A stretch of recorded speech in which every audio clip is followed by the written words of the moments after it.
पापा, अभी तो छुट्टी बाकी पाना, नानी समझाई ना पापा के। दामाद जी कितना दिन बाद तो आयल बिया, रहे दी थोड़ा और दिन।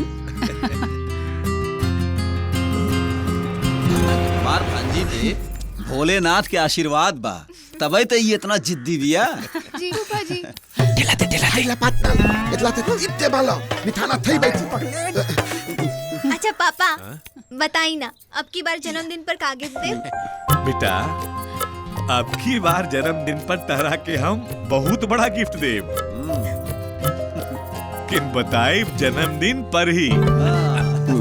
ए फूफा जी, बताई ना का गिफ्ट दे? अबे ना। पापा बताई ना। बता देव समय आवे पर। अरे वो ढेला ठीक नहीं था पटना, हम दूसरा ढेला देखते हैं। आप देखा पटना, हम ऐसा ढेला देता नहीं कि निशाना एकदम दम दे लागी। ई का करता रही यहाँ? आम तोड़त रहनी है। नीम के पेड़ से आम तोड़त रहले है। अच्छा तो ये नीम है का? हम आमे के पेड़ में चल जाते हैं।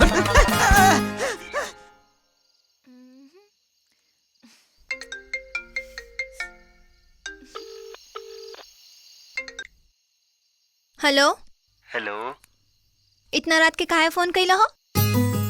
तोरा खातिर रात बा, एने त रात दिन बराबरे भइल बा।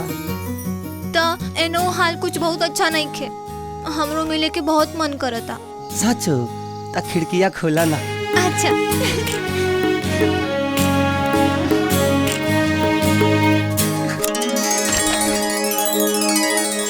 केने बाड़ो?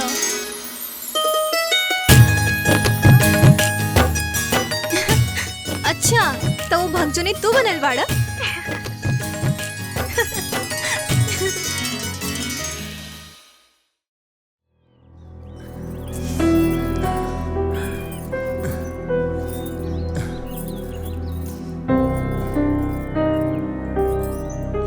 सैया की नगरिया एक दिन जय के परी।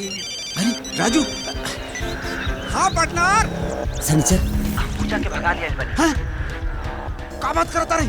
अरे यार बकवास बंद कर, जौन कहते हैं तवन सुन। हाँ। जल्दी से पहाड़ी वाला शिव मंदिर में आ जाओ।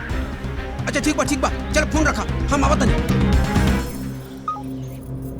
हेलो, कुछ पता चलल का? बहुत अनर्थ अरे हो हम जाई। तो खुशते बनी, तू हो जा पता करा। बहुत न तो बड़ा बहुत अनर्थ हो जाई। अब इज्जत के सवाल बा, हम का बात हमरा इज्जत पे आ गइल बा। पता चल जाई बाबूआ जी, पता चल जाई।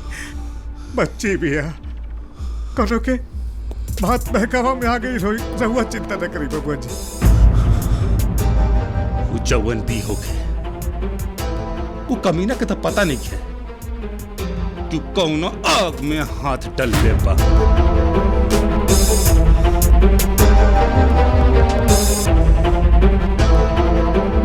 ओकर तो हाल करब कि ओकर आत्मा दोसर तेल में 10 बार सोची।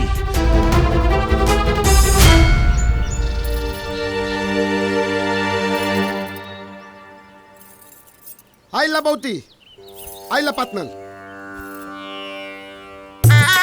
मंगलम भगवान विष्णु मंगलम गरुड़ध्वजा मंगलम पुंडरीकाक्षा मंगलाय तनोहरि।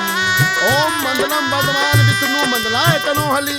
ओम मंगलम भगवान विष्णु मंगलाय तनोहरि। ओम मंगलम भगवान विष्णु मंगलाय तनोहरि। ओम मंगलम भगवान विष्णु मंगलाय तनोहरि। ओम मंगलम भगवान विष्णु मंगलाय तनोहरि। ओम मंगलम भगवान विष्णु मंगलाय तनोहरि। जय हो, जय हो।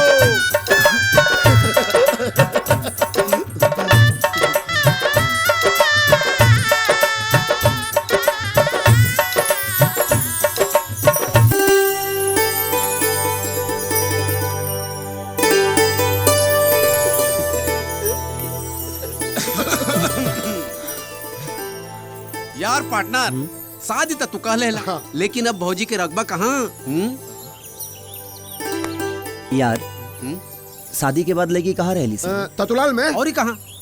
हाँ, वैसे ही हमर जान भी अपने ससुराल में अपने सास ससुर की सेवा करी है। अरे यार तू पगला गइल बाड़े का?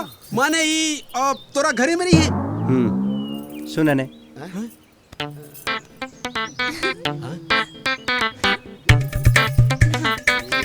Smart boy, very smart boy. चल छोटे हम आई हई मकई के ले जाके तनी तू भुजवा लिए है तो। अरे पहले के फेंक दी तब न ले जाई। नहर में पानी भर गइल बा, ऊख में पानी नहीं के पाट। अब पूजा। अरे तब पटा ना मामा जी गोड़ लगाता नहीं। प्रणाम भैया। लड़की के हरे ई पूजा हम मामा जी हमरा